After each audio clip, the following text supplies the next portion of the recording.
Hey, how's it going again? This is me, Mr. Toffee, Jonathan from Kakuchopurei. I'm with Lewis, of course, from Kakuchopurei. We're gonna do a little bit more. This is again the untitled KKP podcast show. We're recording on the day of the 14th of March 2025. By the time you hear this, it's probably gonna be a Saturday or a Sunday, or at least parts of it, because we'll let you know why we're gonna do like a bit of editing here and there, and we're not going to go in a particular order, except maybe we'll just talk about the games we play, and then we'll head on to news. And what do you think about that, Lewis? Yeah, sounds good to me. I'm ready for it. I'm a bit tired today. Because it's the 14th. This morning was the Silent Hill transmission live stream. Yeah, you know what? Let's just skip the news. Why don't you talk about that since it's already fresh in your mind? So, forgive me. I am not the biggest Silent Hill how do you say, enthusiast. So I'm not too sure. I never played any of the originals, but I am aware just through just being in the gaming scene how big of a deal this is. So pretty much after 2 years of radio silence, Konami's finally broken the silence on Silent Hill F. There's still no release date as of yet, but this morning they had the Silent Hill transmission live stream, which essentially showcased a brand new trailer, and it showed some little details about the plots. So this will be the first Silent Hill game to take place in Japan, which is great. I think there's a lot of different points of inspiration that are being drawn in here. Obviously, there's what do you call him? Forgotten his name. Junji Ito, that's his name. Junji Ito, the man, the myth, the legend, the horror legend. Yeah. So I feel like for anyone who's an otaku or a weeb, when you think of horror and Japan, you think of most likely Junji Ito. His mangas like Uzumaki and whatnot, and there's you can definitely sense a similar dread when it comes to this, especially with it being in a high school setting. So what we know is that it follows a girl called Shimizu Hinako, an ordinary teenage girl whose peaceful life is rudely interrupted when her town transforms into a grotesque nightmare. Fog rolls in, reality distorts, and she's left to fend off otherworldly horrors while solving puzzles, fighting grotesque creatures, and ultimately making one deeply unsettling choice. The trailer overall looks...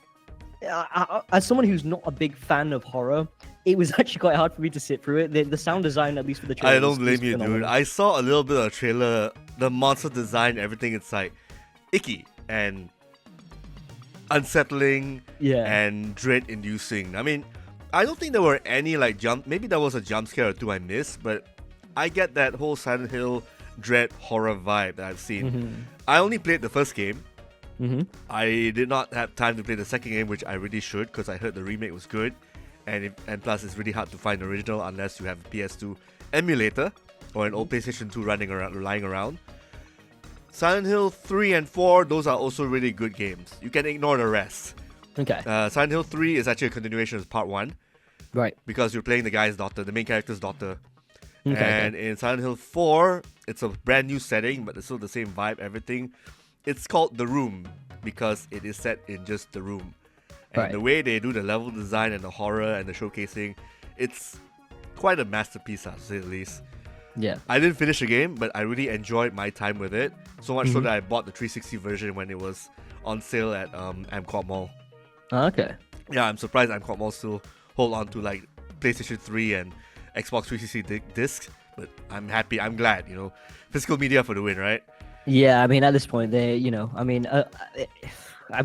some people, that's considered vintage now. Oh, yeah. So it's but apart wild. from those vibes, I know it's just a trailer and maybe it's mixing gameplay, maybe it's all fake for all you know, but do you feel that it's an F yeah or an FU?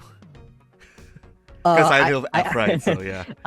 I think it's both. I think it's an F yeah FU, because especially for people who just don't like horrors like me, for example, I would have an absolute horrible time playing this just because of just knowing how dreadful it's going to be in terms of its just spookiness and its grotesque creepiness of it all and whatnot. I mean, even what I found was the creepiest part of the trailer was actually the ending scene, which was where the girl pretty much just like her face is just peeling off of that. Just it made my skin crawl because I've seen a number of horror films back when I was a kid, unwillingly, by the way.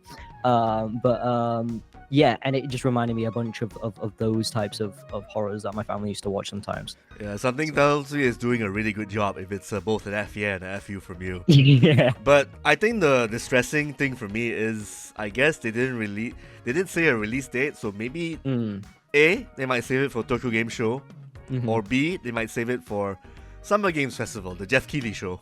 Yeah. Or the other thing that the ESRB, the ESA did mention they're going to do something this year or the next. Yeah. But most likely they're going to have a big reveal the middle of this year, or maybe Tokyo Game Show.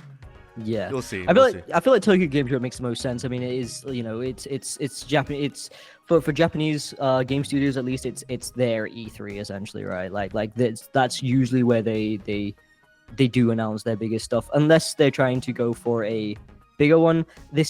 Now I'm saying this in hindsight, I do realize that we're speaking about Konami, who does like to kind of treat both their Western audience and their local Japanese audience quite fairly as well. Yeah, they do. So I look forward to when it's going to get announced, but it's just I don't really know, to be honest.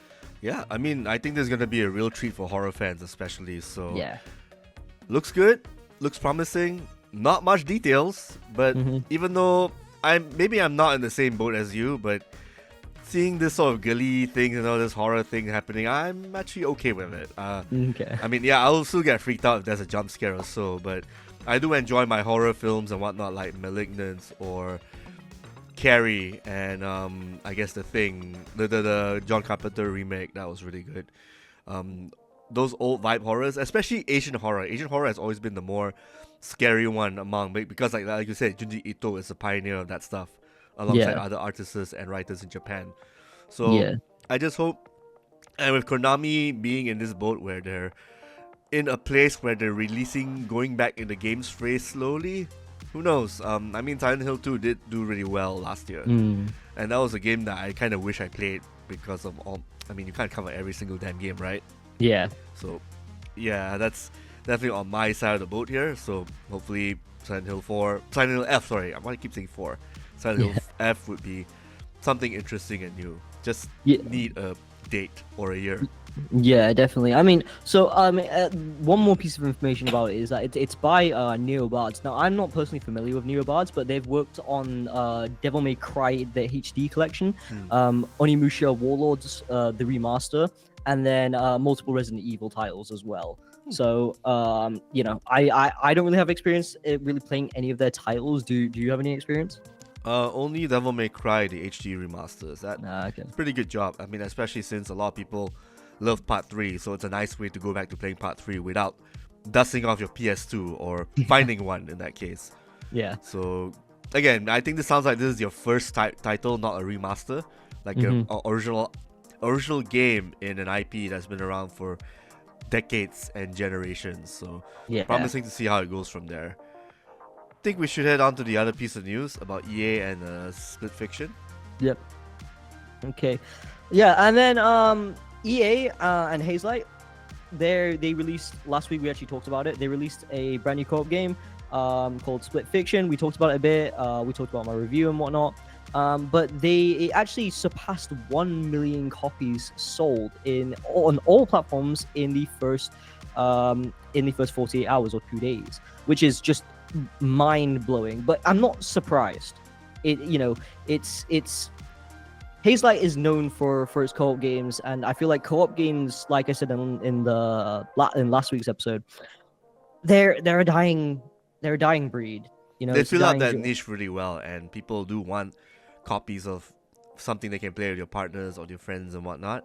Yeah, definitely. And also don't forget, like, I believe a copy of Split Fiction has a free code or something for the other player, if I recall. So basically, if I'm recalling this correctly, you can you have like a friend code, so your friends can download it for free, but they can only join your game essentially. course, So of they need course. to enter a code or something that allows them to join your game. That's how you make money, because you don't want to give free games, right, per se. Yeah. Anyway, the point is, what I'm getting at is, if they're selling 1 million copies, that's like an extra person attached to it. So for all you know, there could be 2 million people playing the game, who played the game concurrently within the first 2 days or 3 days even. Yeah. So that's a lot of Definitely. people for a mid-size. Would you say mid-size? I think it's like a single A game, right? Or double A. Or you think it's a full Double price? A. I'd probably say at this point probably a double A. Yeah, I a feel double like- A game, and yeah. that's very impressive on that, right? And I Yeah, think this definitely. this numbers actually surpassed It Takes Two's numbers by back then, where they only got 1 million after like a couple of weeks or even a month Yeah, or so so. it was about I think it was a couple of weeks. Yeah. So really good news. Good job, Joseph Ferris and Hazelight Studios. Yeah. It's a lot of pocket change. So Yeah, we'll see how well, it yeah. goes in the next few months, though, because that's where it also determines whether Joseph Ferris can make another game or not. Oh, definitely. And I think I mean, it's no secret he probably does want to. You know, he loves. It's very apparent that he loves making co-op games like this. But I feel like the success of Split Fiction is just, you know, it's just a blatant sign that this is something that people want. So hopefully, you know, both EA and you know, EA enables Hazelight to keep on going essentially, and Or you know, basically publish enable their single games. player games for sure. Yeah. Yeah. Alright, Okay. not really a piece of news. Speaking of EA, do you know that Dragon Age The Veilguard's going for half price in the today's Steam sale as we speak? Oh, really? Yeah. The spring sale? And the game came out in October, so Wow. that's like, I guess, the complete opposite of what Split Fiction is going through, if we're being Yeah. honest. The game's okay, and in fact, even at half price, I guess it's worth buying right now. But Maybe, yeah. at the full price it was at, probably not. I wouldn't Yeah. recommend it when there are other better RPG offerings. This is basically my way of saying buy Metaphor, because that's also on discount, 20% off. Actually, even if it's like 15% off, I still buy it and still Yeah. replay the hell out of it. It's a fucking good game. Yeah. And especially if you're new to JRPGs, it's worth jumping into. Yeah, Alright, definitely. maybe a couple more news bulletins. Kojima Productions, Death Stranding 2, had a trailer that came out on the Sunday early morning during SWSX, which happened in the US. Monday morning for us. That happened because the SWSX happened on the Sunday. So this game is coming out on the 26th June exclusively for PlayStation 5. It is a sequel to the first Death Stranding in 2019, where the game got, I won't say polarizing reviews. In fact, I think they're all mostly positive. I think we're probably one of the few outlets that give it like a low score because of how our writers aren't really a big fan of the game. But I did warm up to the game eventually, especially when the PC version came out, where they made some modifications and the frame rate was so much better. Mm-hmm. So Death Stranding 2, it looked promising. I think they're gonna explore different landscapes and worlds, more bridge building, more enemies to fight. I think there's a bit more of a combat slant to it, especially with the giant mecha and the giant monsters at the end of that trailer. Mm-hmm. In fact, I think there was a Metal Gear homage to it, especially when one of the side characters put on the banana and looked like Solid Snake in one of the shots. Yeah. And then the following shot, there was a monster, there was something that actually took what I believe looked like a Metal Gear Ray or a Rex, Yeah. put it onto its head, and then it just became like a like a giant mecha to fight off Yeah. the Death Stranding monsters. I forgot what they're called, they're ghosts or whatnot. You fought in the first game, but clearly in part 2 they got bigger. Yeah. So that looks pretty interesting. What are your thoughts on the trailer? I think it looks great, to be honest. I mean, Death Stranding is another one of Kojima games that I never really got to play. I pretty much just stuck to the MGS side of things. But yeah, I think when it came out, I think I watched a couple walkthroughs of the original, and I think I felt I think polarizing is definitely the right word to describe it, because it feels very textbook Kojima in a sense. You know, there's just some little tidbits that are like, I guess, in the way he tells the story or the characters that he portrays are a bit abstract, right? But also still kind of on the nose, especially when the way the dialogue's being written and Yeah. everything. Yeah, but all in all, I feel like this one, because I've since gone and kind of watched lore recaps and stuff like that of Death Stranding, and I found it fascinating. So going into Death Stranding 2, I am very interested in seeing kind of where the world goes, because one thing I will always admire about Kojima's works is the world building he does for his. It's well done. It's well done.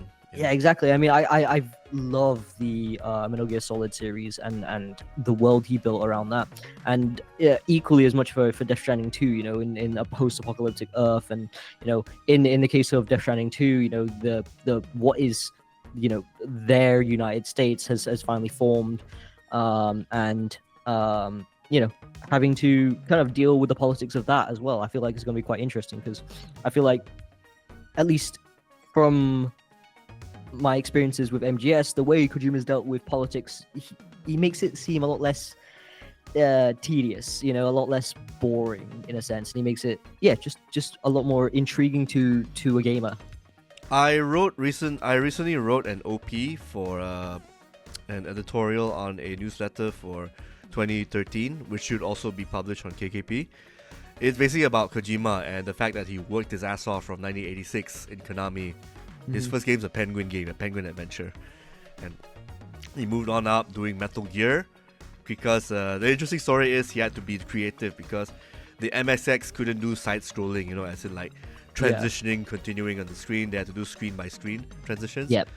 So he made a stealth game out of it. And because of that, he got really famous, popular, really big with people over time, with Metal Gear Solid being like this, I guess, I won't say apex of his career, but that was the moment where people just followed him worldwide through and through.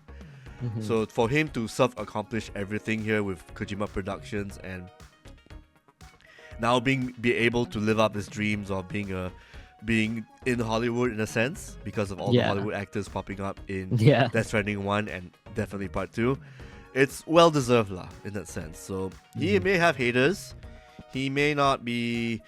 Again, he has more adorers than haters, and love him or hate his work, they're never boring. Yeah, that's why I said on the piece itself, like, you'll be entertained or you'll hate it so much you'll talk about it, you know. Yeah, but you'll still remember it. I mean, I remember the whale you fought in the whale that popped up in the dream in the first few hours of Phantom Pain. Metal Gear. Yeah, the Phantom Pain. Thank you. Yes. Phantom Pain. Okay. Yeah.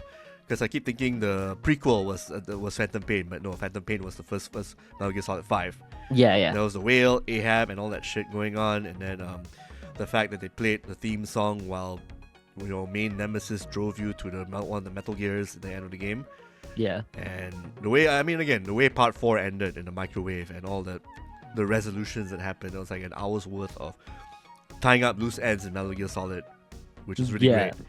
Yeah, MGS4, like I know MGS. MGS4 to me is to me, it was one of my favorite games for the longest time in terms of the story. Even though I wasn't as familiar when I first played it, after having gone back and you know, watched walkthroughs and watched lore videos on the history of the Metal Gear Solid universe and whatnot, it's you know, thinking back to how MGS4's story played out, it all comes together so beautifully. And you know, Kojima's just he is a genius when it comes to just like creating worlds that immerse you and get you to kind of connect with its characters, you know. Yeah, definitely. And with Death Stranding 2, I think I only have like one request. Maybe make I guess he's a former villain from the first game, because Higgs appeared in the trailer quite a lot. Make him a playable character, at least maybe for an action set piece or two. You know, like how they made Venom playable in Spider-Man 2. Yeah. Maybe have a segment with him, his backstory, so maybe we might see more of that, about how the tar creatures came to life. I think we're going to see a lot of that happening in Death Stranding 2. Yeah. Maybe in the same veins as maybe Metal Gear Solid 3 or 4, for comparison's sake. Like, it only just goes upward from there. So I believe that if you hated Death Stranding 1, there's a chance that maybe you might like Death Stranding 2, because hopefully they balance out the walking, package delivering, and the combat, make it more equal, on equal footing. Yeah. And that's it from my side. Maybe a couple more. We have the HBO TV show adaptation of The Last of Us part. Last of Us will resume its second season on the 13th of April. The show stars Pedro Pascal and Bella Ramsey as Joel and Ellie respectively, with actors Caitlin Dever and Isabella Merced coming on board for this new season. Caitlin Dever, who you might see from Booksmart and a couple of other movies. She's a quite an iconic actress these days. She plays Abby from The Last of Us Part 2. And Isabella plays Dina, the lesbian lover of Ellie in Part 2. So we are going to see an adaptation of Last of Us Part 2 in the second season. Yeah. I guess we can go... Should we go through some spoiler motions here and there? Or what do you think? I mean... Yeah, your sure. thoughts about I mean... your thoughts about it. Yeah, because I never played through the first... I haven't had the chance to watch I hadn't had the chance to watch the first season either.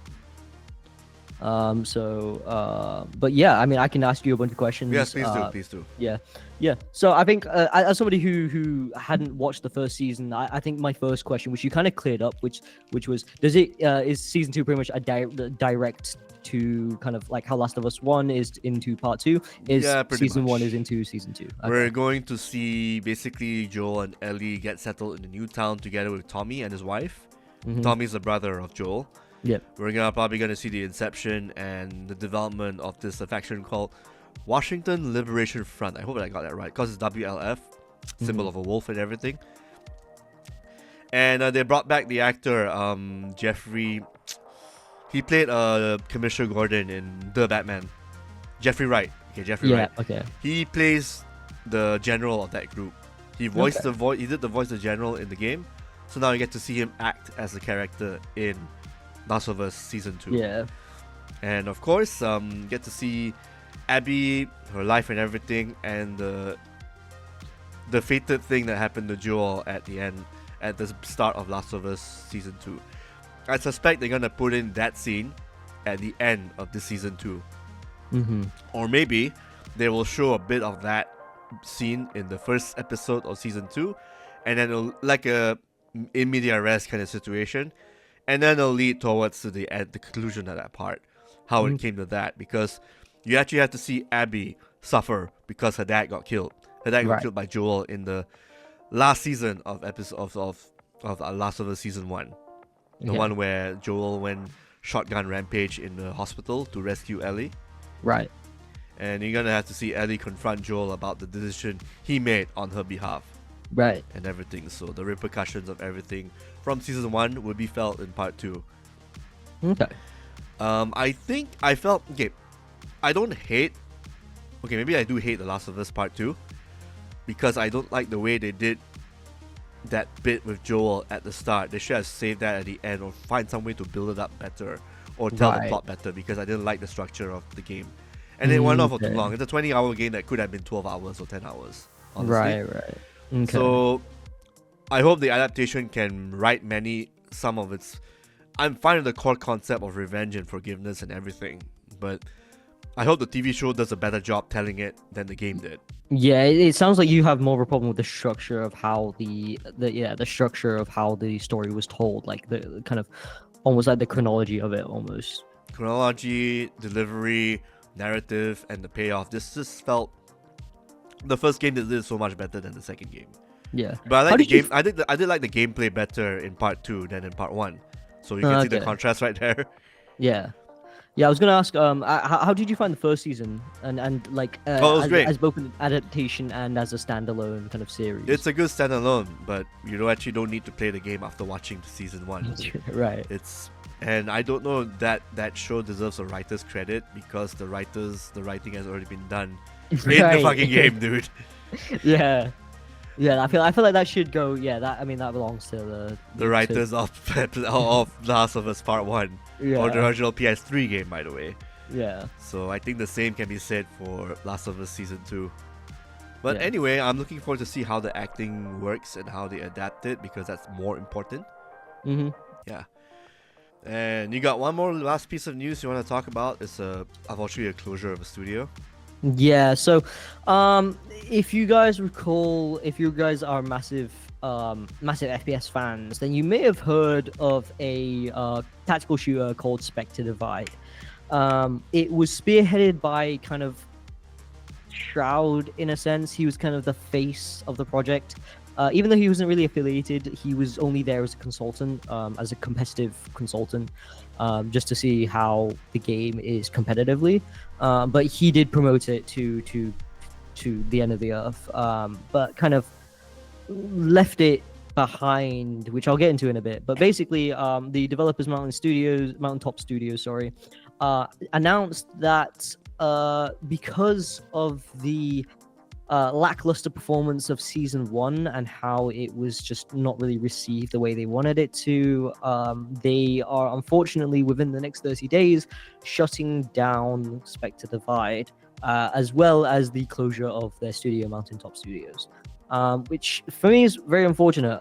I reviewed Spectre Divide back in September. I thoroughly enjoyed it. I loved the twist that they brought, which essentially, if you're not familiar, as it's a 3 versus 3 tactical shooter, but there's 6 players on each team. So essentially, you play 2 players. You can kind of bounce between the two, and to me, it added a depth to tactical shooters, which have since become quite bland with Counter-Strike and Valorant. It's kind of a there's not many ways that you can revolutionize it. So it's definitely sad. I am quite down to hear that Spectre Divide is closing down, but am I surprised? Not really. Mainly I am a little bit kind of disappointed in the way that kind of Shroud left it to just die on its own in a sense.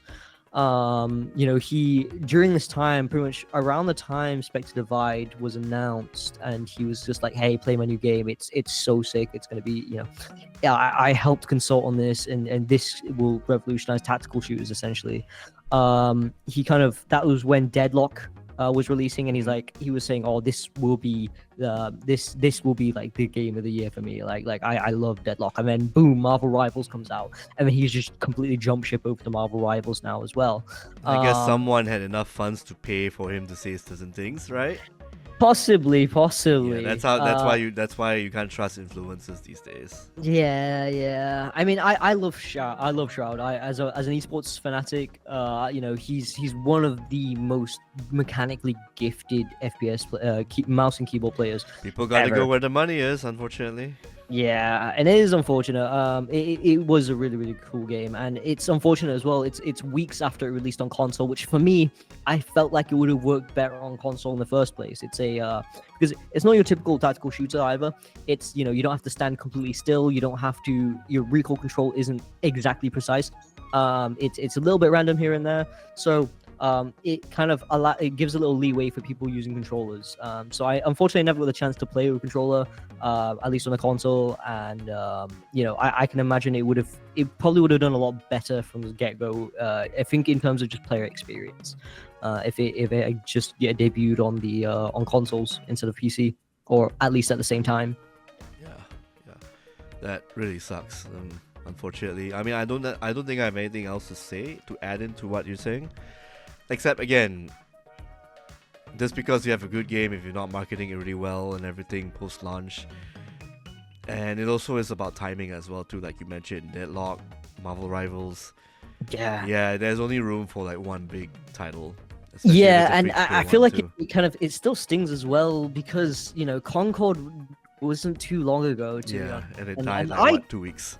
Yeah, okay. At least it lasted longer than Concord. That is definitely... It's a low bar of an achievement, but It's still an achievement nonetheless. But I feel like it will leave a bad taste in a lot of the devs' mouths, because I think my perception is that, oh no, another Concord in a sense, but I feel like a lot of people should give Spectre Divide a lot more credit than Concord. Concord was very much, to me, it was just a reskinned Halo. It's just derivative, and it's made by more people, and Yeah, it was a bigger studio working on that compared to Spectral Divide, right? Definitely, the amount of money they put into Concord as well was insane. But you know, Yeah, you know, that amount of money could probably fund like 10 Spectral Divides. Yeah, that's definitely. that's the fucked up part here. Yeah.